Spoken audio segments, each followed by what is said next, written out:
Swayam Prabha. Digital India. Educated India.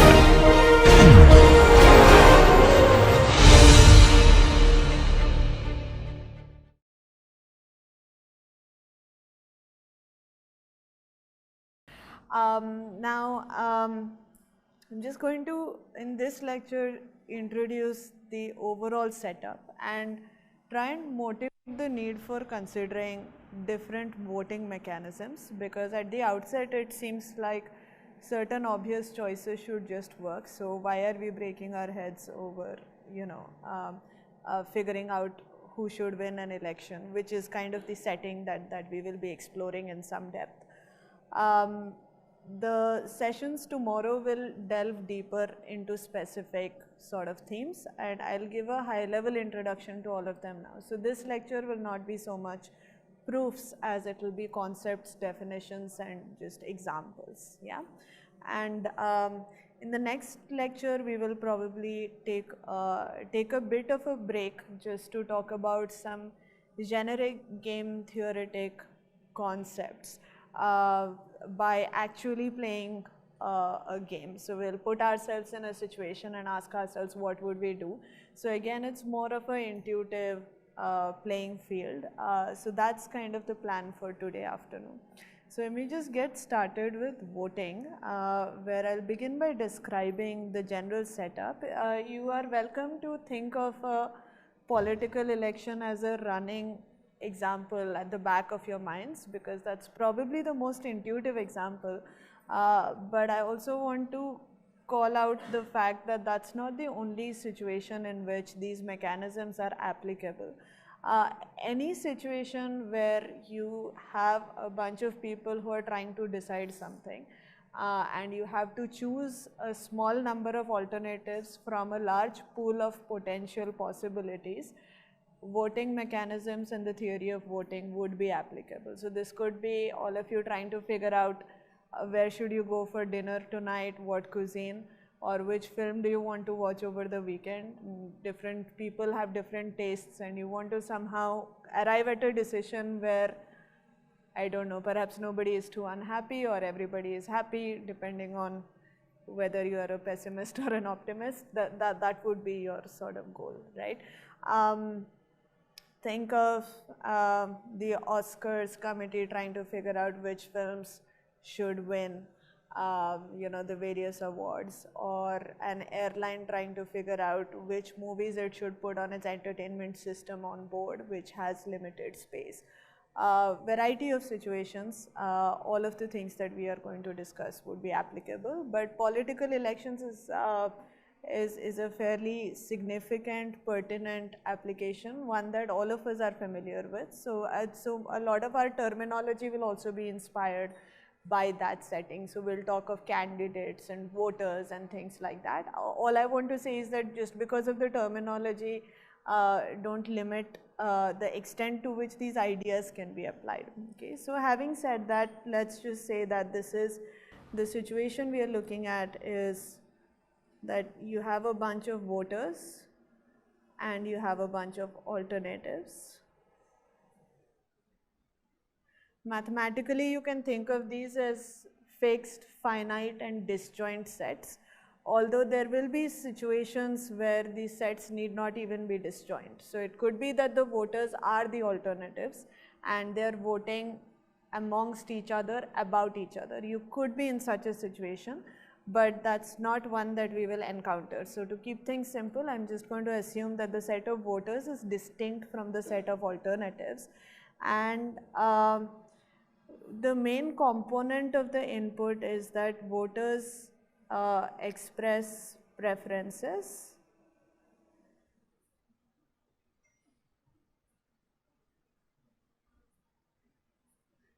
over these alternatives. Yeah, so that's kind of what we are doing. The question is, what do we mean by preferences and how can these preferences be expressed, right? So let's say we have three candidates. I just want to make sure that, so if something is not legible, or if I have a bad habit of picking really esoteric colors, so if something doesn't show up well on the projector, please let me know. So suppose we have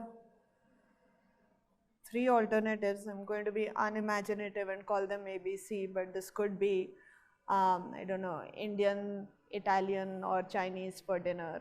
You know, think of your favorite example at the back of your mind. How do you think you would like to express your preferences over these alternatives? What is a natural way of capturing them? You have already seen one way so far. We talked about students expressing preferences over programs, for instance, or residents expressing preferences over hospitals, or applicants expressing preferences over posts. So how were those preferences expressed?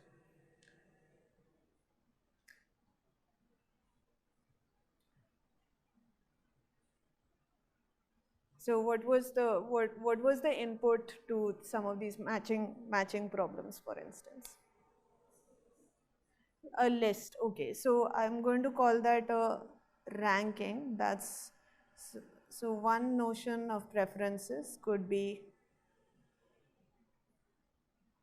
rankings, which are just ordered lists over the alternatives, and these lists could be complete or incomplete depending on the situation. This is also something that you have seen. We have spoken about how when there are a large number of alternatives, as in the situation with college admissions where the number of programs is huge, you cannot reasonably expect students to rank everything. So they will probably indicate their top 10 or top 15 preferences, sometimes more, but essentially not everything is ranked. You give your top K choices. Are there other ways in which you can express preferences? In our Indian elections, how do we express preferences? So if you go out to vote, right? What does the ballot look like? What is your vote?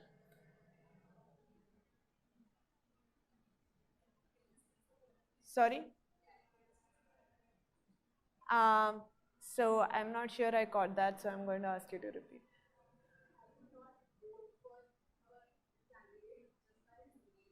Right.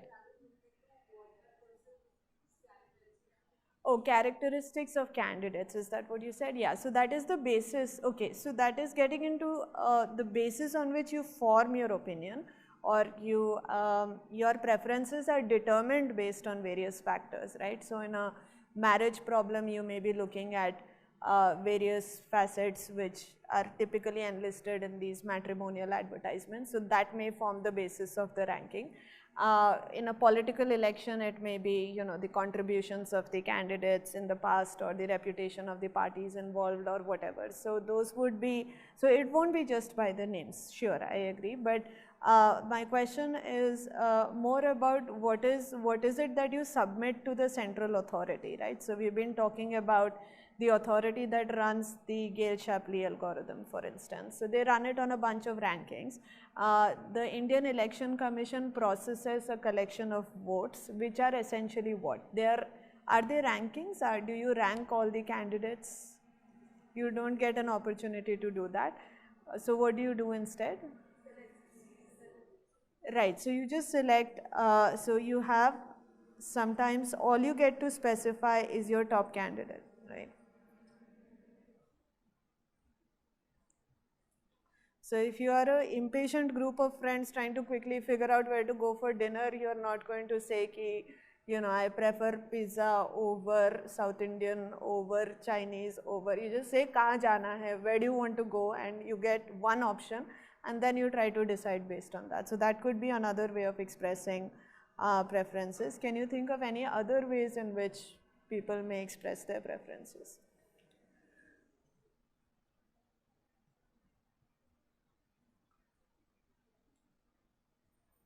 Yeah. Right, right. So based on how many seats are available, so I think you're already preempting something that I'm going to come to very shortly, which is the issue of What is it that we want to output? Right now we are talking about what is the nature of the input, but there's also what is the goal here. I haven't really addressed that. So implicitly perhaps we are thinking that the goal is to select a winning alternative. That is the place that you decide to go to for dinner, or the person that's going to, you know, lead the nation for a 5-year term. So there is a notion of a winner that's probably already implicit in your minds, but there could be situations where it's not just one winner. Maybe you're, you know, at an apartment, there's housing society elections, so they have to pick a committee of typically 10 people. Somebody is the chair, somebody is the treasurer, somebody looks after security, somebody looks after something else, maintenance, etc. So you're trying to pick a group of 10 people who can run the show. So you have, in this case, a concept of multiple winners. And even in political elections, you have a concept of people representing you in some sort of a parliament. So you are trying to really elect multiple people. And if you're really picky about your taste in food, then you may decide to split up into 2 groups and go your separate ways. So maybe there are 2 restaurants that get picked by the group, and you know, you just decide to go to 2 different places. So there could be scenarios where there are multiple alternatives that get chosen, in which case it may be natural to say that people you know, vote for not one person, but perhaps if you want to select 10 people, then maybe you vote for 10 people. That's your, in your head, that's the ideal committee, and that's what you're voting for, right? So I'm just going to generalize that a little bit to say that, to just account for a few other possibilities, and in general say that you could express your preferences as what is called an approval ballot, which is a little more general than just giving your top candidate. Here essentially for every option, it's like a yay or nay. So you say, well, am I okay with this alternative, or am I not okay with this alternative? So these are just binary preferences. For every alternative, you give them a thumbs up or a thumbs down, okay? And you could also, I mean, some people generalize this to a 3-way ballot, where you have the option of saying that you really like somebody, or that you really dislike somebody, or that you are neutral about somebody. So you could do that as well. So the difference between rankings and approval ballots is that in rankings you're inherently making a lot of pairwise comparisons in your head, because it's all about saying that you prefer this person over this person, or this alternative over that alternative, and so on. Whereas in approval ballots, it's very specific to the individual alternative whom you are just evaluating on their own merit. So it's either that this person is cool and this person is not cool. So that's the sort of situation. And there are other ways in which you could do this. So incomplete rankings, we are really thinking about truncated rankings here, but there are other ways in which rankings could be in some sense incomplete. For instance, a lot of people like to study partial orders or weak orders, which are, so weak orders are easier to explain. They're essentially rankings where you allow for ties. So you say that you're allowed to say that you are indifferent between certain candidates.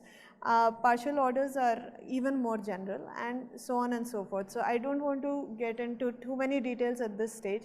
I just wanted to allude to the fact that preferences can be expressed in a number of ways, and for now we will continue to focus on rankings because that's what we have looked at. But tomorrow we'll talk a little bit also about approval ballots, and that is because that's also an interesting and slightly different situation. What do we want from the system? This is the input. You have voters and alternatives, and you have every voter expressing preferences over alternatives. What do you want as the output? We have already discussed this. So it could be either that you want a single winner, or that you want to elect a committee. Is there anything else that you could possibly want?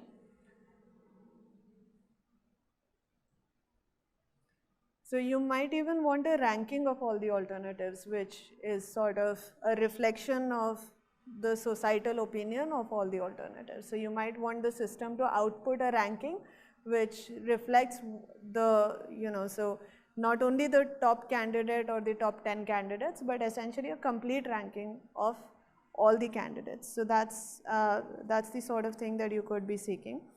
So let me just say that the goal is,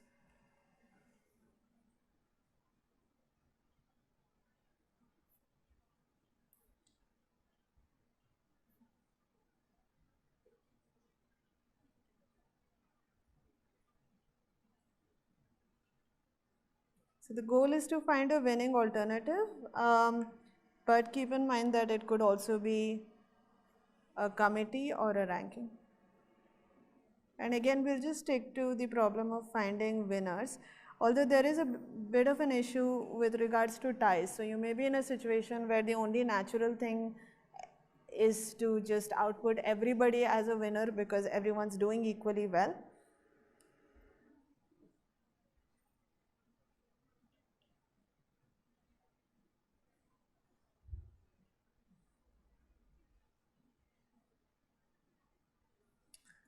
And I think we'll just discuss that in a little more detail now. So as I said, let's just fix our situation as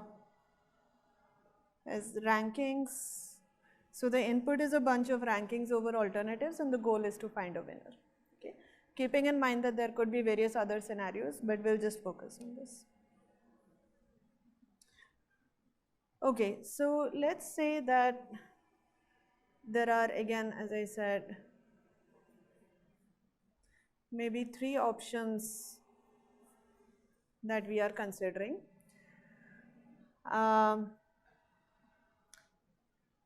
Now, let's suppose that A is the most popular option in some sense. Let's say that A gets 5 votes and B and C get 3 and 4 votes each. Okay.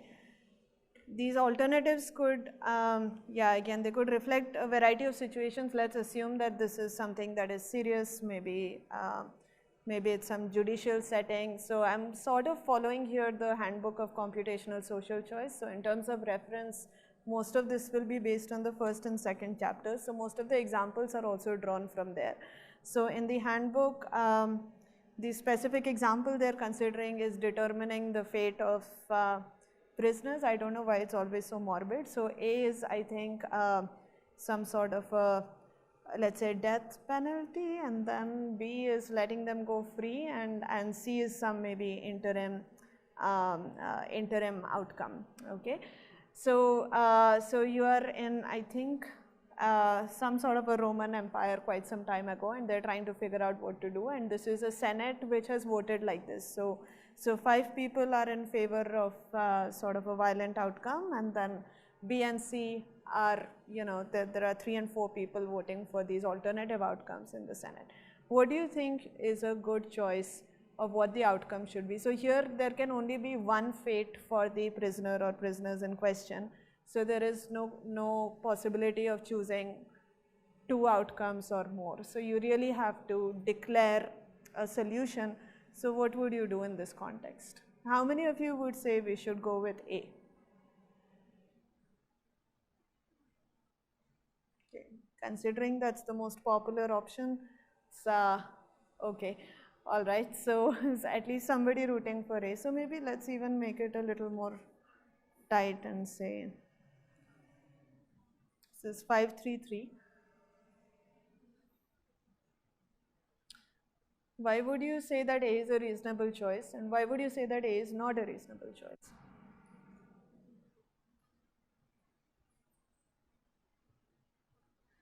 So I'm kind of cheating a bit and only showing you the top options here rather than showing you the full rankings, but it's still enough to drive a discussion. So let's still talk about this.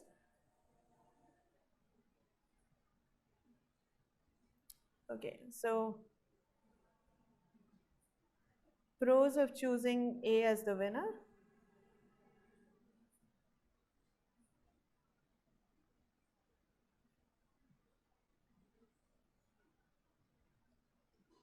Okay, so nobody seems to like A, so why would you not want to choose A as the winner?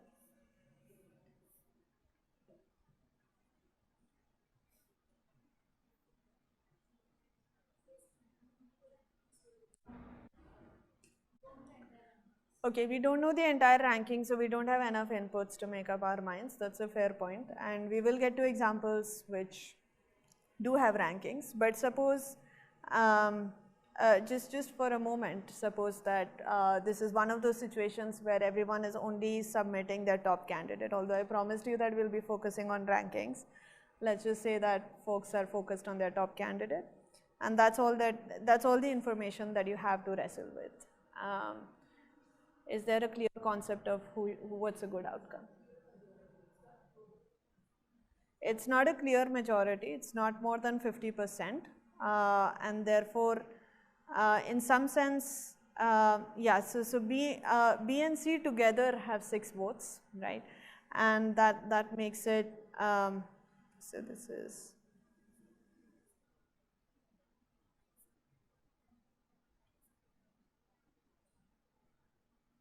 so A is what you would call a plurality winner, but not a majority winner. By plurality, we just mean that A is the most popular option. It has gotten the maximum number of votes. But the plurality winner could also easily be the least popular person, in the sense that, again, it's a small exercise to complete these 2 rankings in such a way that you could have the 6 people who have voted for B and C probably have A as their last option, which means that a majority of people actually prefer A the least, right? So even though it is the most popular option, in some sense it's also the least desirable option. So that's why the plurality winner in this case would not be a good idea. And in particular, I mean, if you were using the plurality voting rule, there could also be, so the story goes that somebody decided to knock out option C, probably somebody with some power in the Senate said, let's not consider it.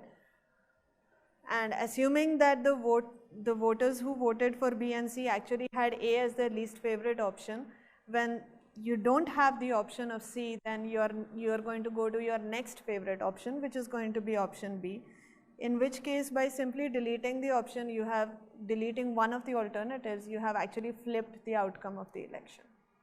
Okay, so is that clear? I mean, if you are fixated on picking the most popular candidate, then the whole procedure is subject to this kind of, it's vulnerable to this sort of thing, where by deleting a candidate, you can actually influence the outcome of the election. Yeah.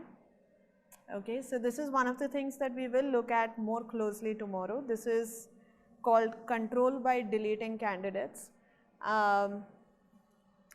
It's a fairly practical problem where you try to influence the outcome of a particular voting setup by trying to eliminate alternatives. And there's also analogously control by deleting voters. So all of this sounds very morbid, but I think it leads to some really interesting scenarios and some interesting maths. So we'll be looking at this a little bit more. But I'll also draw your attention to something that phenomenon that you've already seen in the context of matching, which is cheating, where voters basically may be tempted to cheat about their preferences. So we'll come to that in just a bit. But in the meantime, let's just talk about, I mean, clearly plurality is not, it's clear that that has issues. So let's think about what are other possibilities or what are other ways of picking winners that might be reasonable. So I just want to prompt ideas for for other mechanisms for picking winners. So now let's move to working with rankings. So again, this is one of the examples from the book. So I'll just explain the notation in a second. This means that the ranking A over B over C is submitted by 102 voters. Okay, 101 voters submit B over C over A.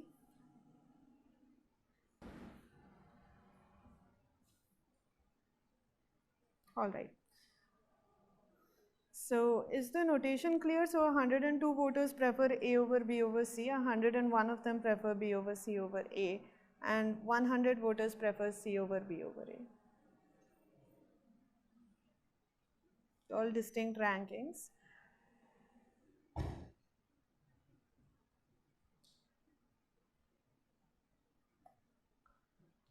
And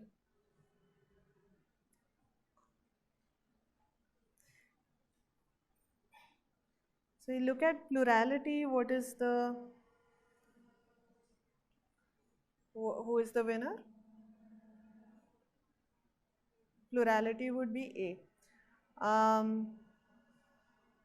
again, this is a situation where the plurality winner is the least preferred outcome in terms of the remaining 201 voters really liking it the least. So we don't like plurality. So we are going to do, we're going to try and imagine more sophisticated ways of choosing winners. Are there any suggestions? So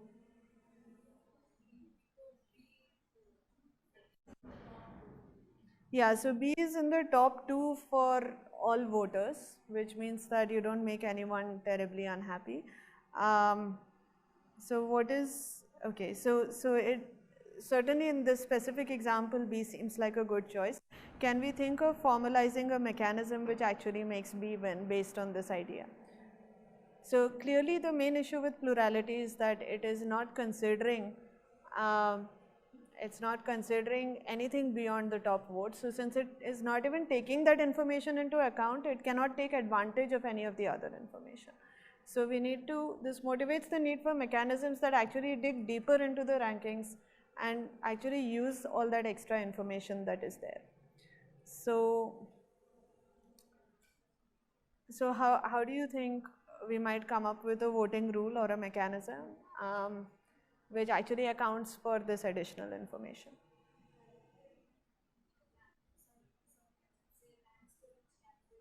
Right. Right. So one natural thing to do is to maybe give points to the candidates based on where they are ranked by the voters, right? So for instance, you pointed out already, B is ranked at position 1 by 101 voters and at position 2 by 202 voters, right? And similarly, this is A's situation.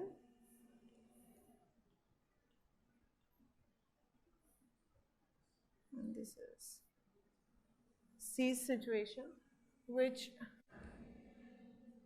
I mean, yeah, so something like 1, 2 and 3 may not have been bad if, for example, if the last bundle had a higher weight, then C may have even come out on top. But in this case, intuitively, we do see that B is doing well. How do we formalize this? So let's say that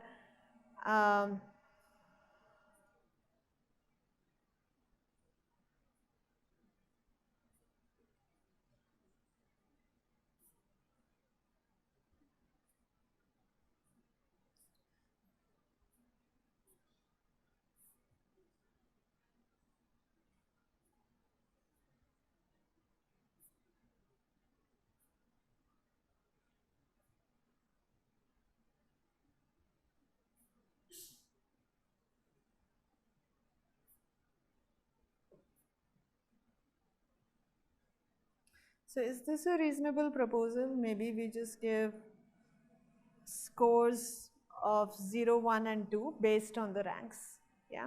So if a voter ranks you third, you get nothing from that voter. If a voter ranks you second, you get 1 point, and if a voter ranks you on the top, then you get 2 points. It's kind of weighted based on where you are. And I'll let you work out what the scores will be, but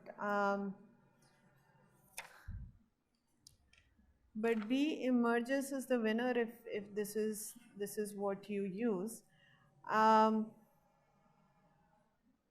So this is a special case of a wide class of voting rules called scoring rules, where you can imagine that the 0, 1, 2 vector can be adapted in different ways, possibly leading to different outcomes. And again, we will have more to say about scoring rules later, but essentially if you give me a score vector, you have a scoring rule, right?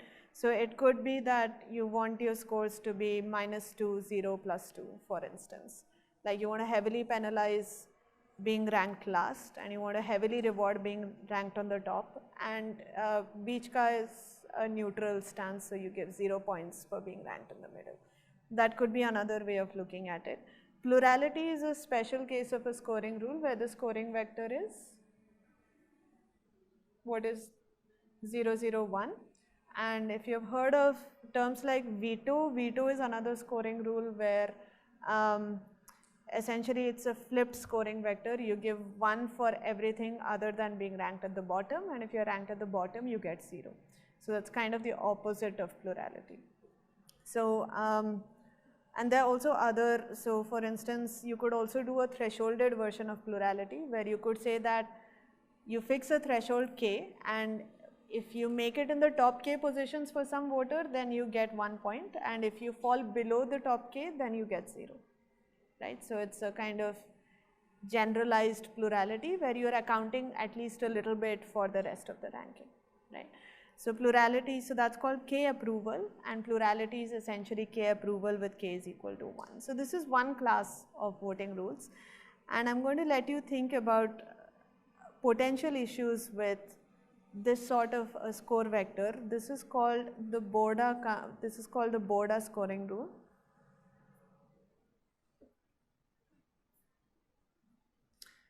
And as I said, going the score vector route gives you a whole class of voting rules called scoring rules, but let's also think about another way of looking at elections, which is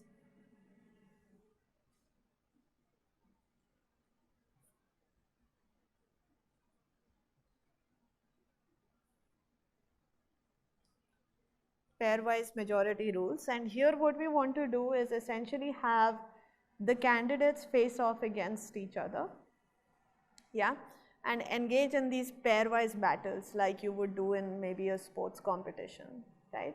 So in this case, if we have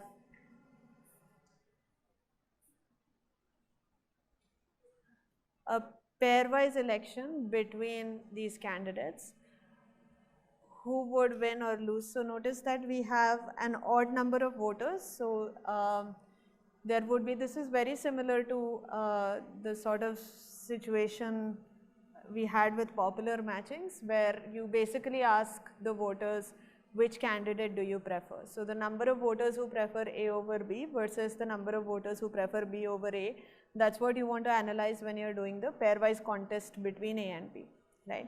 So what are we looking at here? So between A and B, who wins between A and B? So I just want you to focus.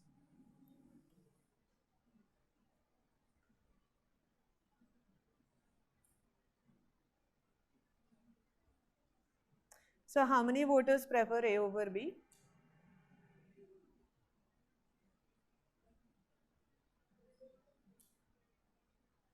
So 102 voters that prefer A over B, and all the remaining voters prefer B over A, right? So between A and B, I would say that B wins this pairwise election. Yes. Between B and C, so let's just focus on B and C.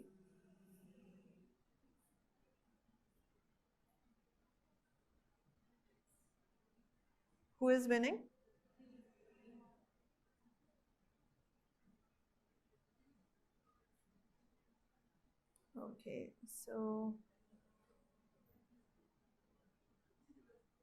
Okay, so I want to illustrate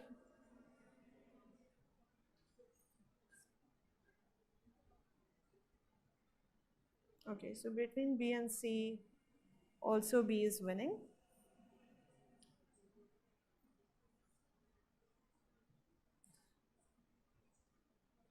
I do want to be sure about this though. Yeah, okay. What about between A and C? C is winning.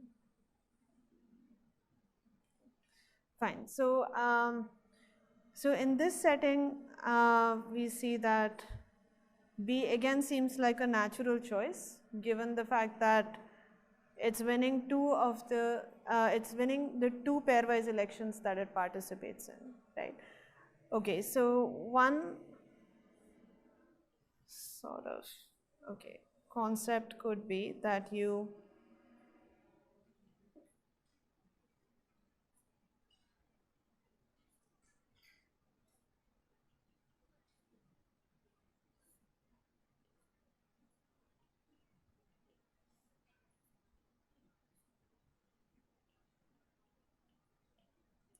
so you beat every other candidate in a pairwise contest, that would be, if a candidate does this, then it seems very reasonable to choose this candidate as the winning candidate. And notice that in this example, this is different from the plurality candidate, right?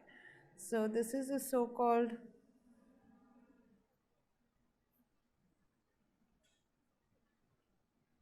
Condorcet winner.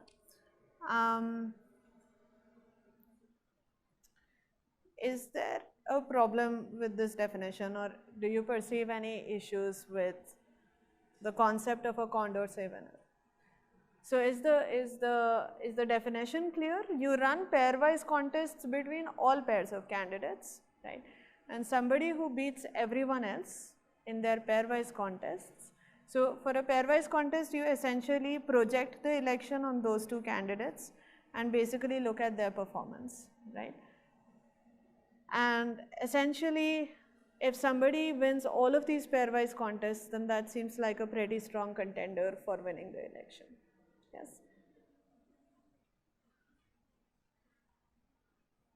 So, is there a problem with this?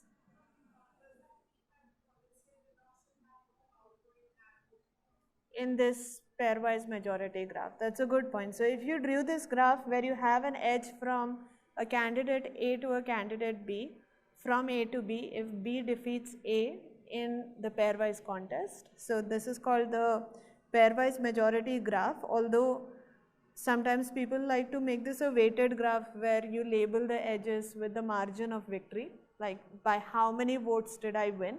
So you may want to keep track of those numbers as well, but for now I'm just keeping it simple.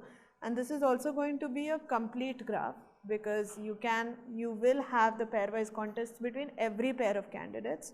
So it's going to be a complete directed graph, which is also called a tournament. And again, this is something that we will come back to later.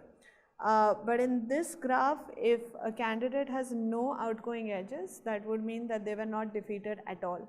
And that's what we are going to call, that's the candidate that we will call a Condorcet winner. And is there any reason that this notion is problematic? I asked you the same thing about Boda, but I skipped ahead. Because the issue here is a little more transparent than the issue with Boda. I mean, every voting rule that you come up with is going to have pros and cons, and that's the sort of thing that we want to think about. So that, I mean, the overall agenda is that in a particular situation, you want to be able to figure out what is a good mechanism to apply, right? And for that, it's good to have an understanding of what are the pros and cons of the various mechanisms that you can come up with, so that you can figure out what is the best, what's the best deal for a given situation. Yeah, so that's kind of the overall agenda. Can you think of an example? Can you come up with an election where there are no Condorcet winners? Can that happen? Yes. Okay, can somebody quickly give me an example, maybe even by modifying this one, but yeah, so yeah, the graph will look like a cycle, but what I want is the numbers that make that graph feasible. So what do I want? So if you have a cycle, you don't have Condorcet winners.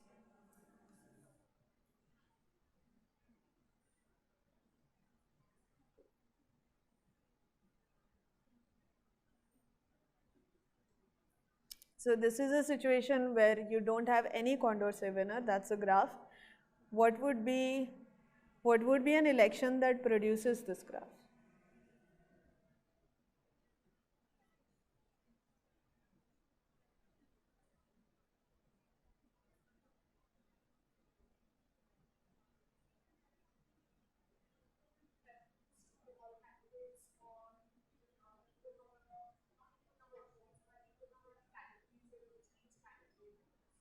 Equal number of votes in which each candidate wins or is on the top or something like that. Yeah, so I mean, maybe you're looking for some sort of symmetry, I suppose. So you want, so let's say in this case, I want B to beat A in pairwise elections. So let's just say we have one vote of each kind, right? So here, so let me just rotate this a bit.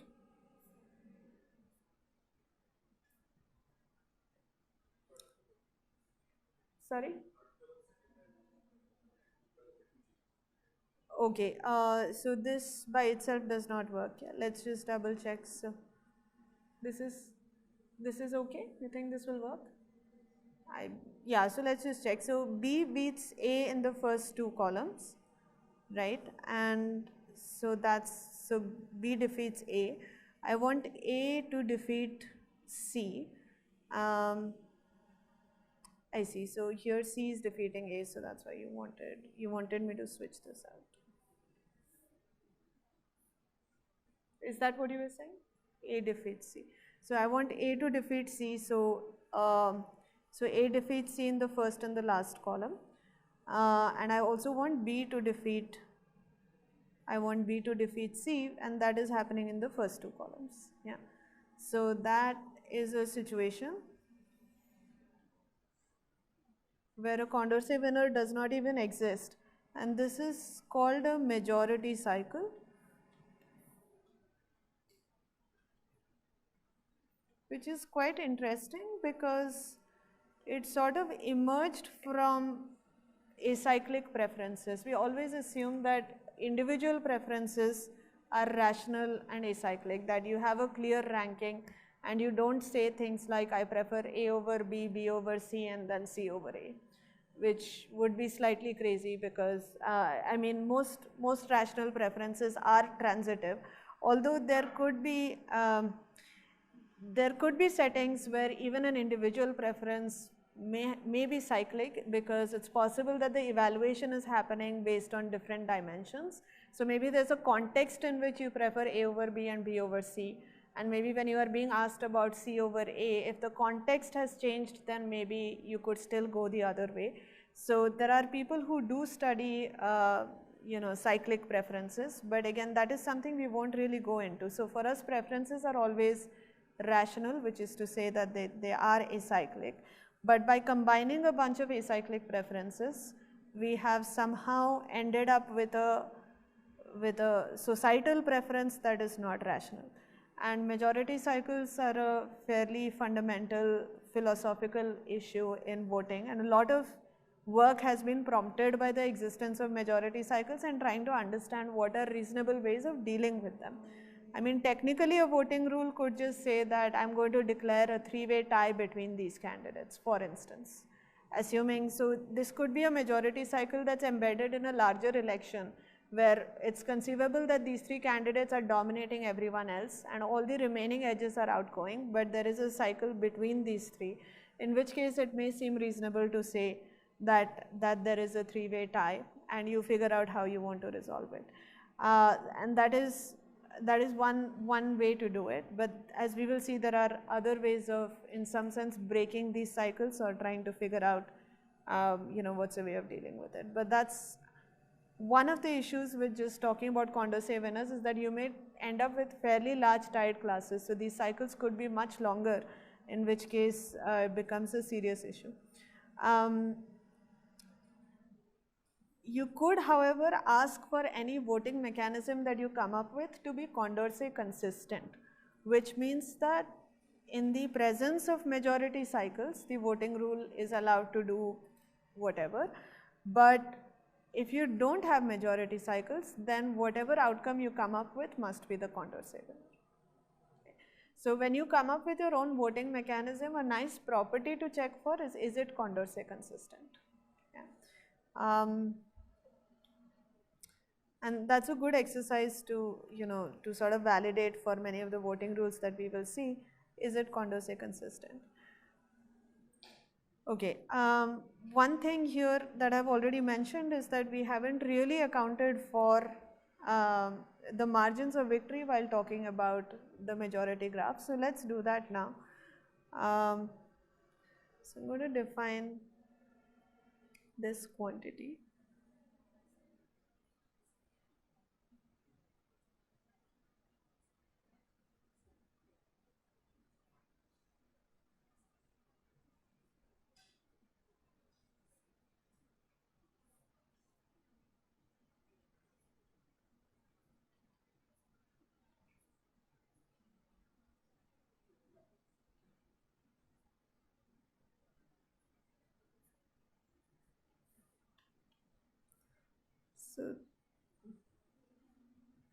So what is this expression here? So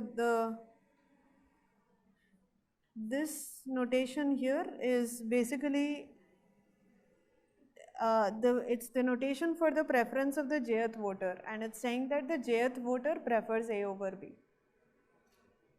Okay. So N is the set of voters, A is the set of alternatives. So the first expression is counting what?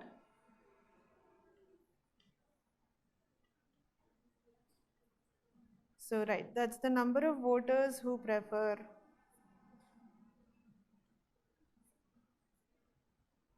A over B. This is the number of voters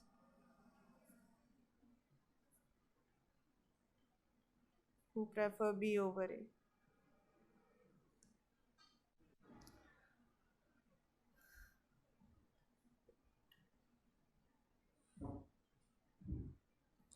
So I'm going to define the so-called Boda count. So the net of A over B is just the, if A is defeating B in the pairwise election between A and B, then you can think of net of A over B as essentially the margin of victory, right? By how many votes, I mean, what is the gap? How many more voters prefer A over B to B over A, right? Okay. And if A is losing, then it's pretty much the same margin but with a negative sign, right? So because A is losing, it's the same thing. So the Boda count for a candidate X, so this is sometimes called the symmetric Boda score to distinguish it from the scoring based Boda. So this is just the sum of the net battles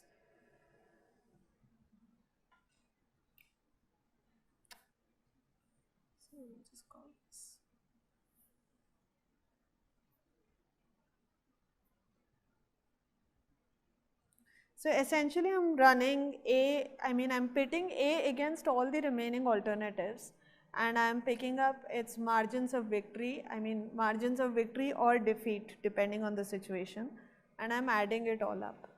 So this is the Boda count for the candidate A, and again this is essentially assigning a number to every candidate, and the person who comes out on top is the person with the highest score.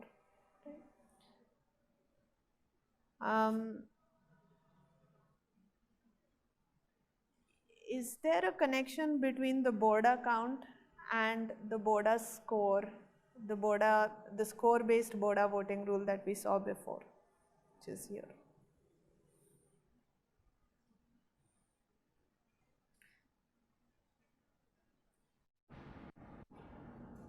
So let me just pull out this definition, place it there.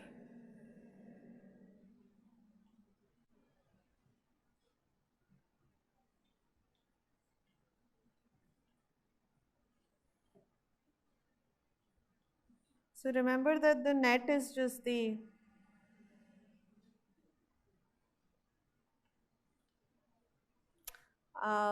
margins of victory between A and B. Is there any similarity that you see between these two things? So we are assigning scores based on positions in the Boda scoring rule. In the Boda counting rule, we are doing this based on pairwise contests, right? Is there anything that's sort of common?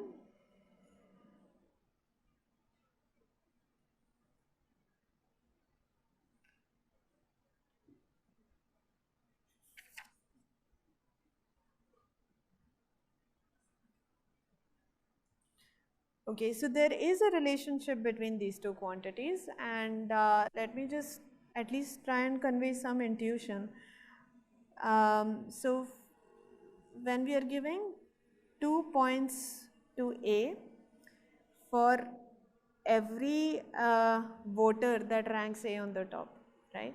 So these are, if you think of the pairwise majority graph, so if you look at A in the pairwise majority graph, it has these edges to B and C, right? And we are thinking of the net of A over B is the number of voters who prefer A over B minus the number of voters who prefer B over A. So at least the number of voters who prefer A over B, that is essentially this arrow here and this 102 here. So you did give 1 point for that, and you gave another point for, so you gave 2 points, right, because its position was 2 and you gave 2 points.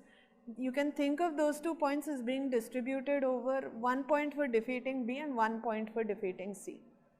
Okay, if you had a bigger ranking and somebody is in the third position over, let's say, 10 candidates, if you are ranked third, that means you are defeating 7 other candidates, and that's, so the score that you are getting can be thought of as 1 point for each candidate that you defeat, and that plays into the net score, although in the net score you are counting it differently. I mean, here you are counting it per voter, so the scores across 2 edges are kind of getting clubbed in these 2 points, right? So I think that's, so from the net score, the first component, which is the number of voters who prefer A over B, that is being accounted for by the BODA score. What is not being accounted for in the scoring version is the remaining amount, which is in some sense the loss. But if you add up the losses, you will see that, okay, so the wins and the losses add up to the total number of voters, right? Because that's just how many voters there are. So if you write it out a bit, you will see that the BODA count is essentially related to the BODA by a factor of plus n, and because of some overcounting that happens, there is a factor of 2 as well. So I'll write down the precise relationship in the case of 3 candidates, and maybe you can think about how to prove it. It is not difficult at all, and we can, I mean, I just see that I don't have enough time left, but we can look at it. It's the sort of thing that's nice to work out over a tutorial as well. So the symmetric BODA score for a candidate A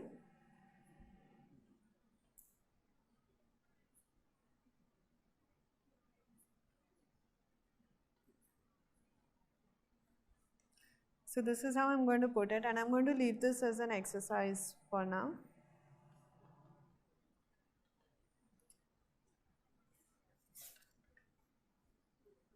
So this symmetric one is the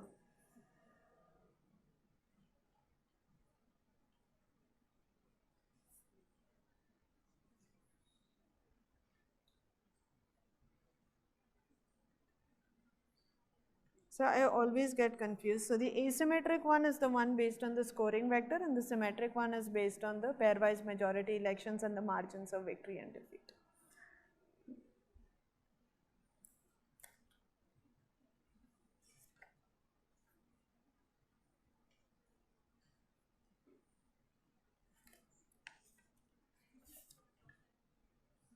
Sorry? N is the total number of voters. Thanks.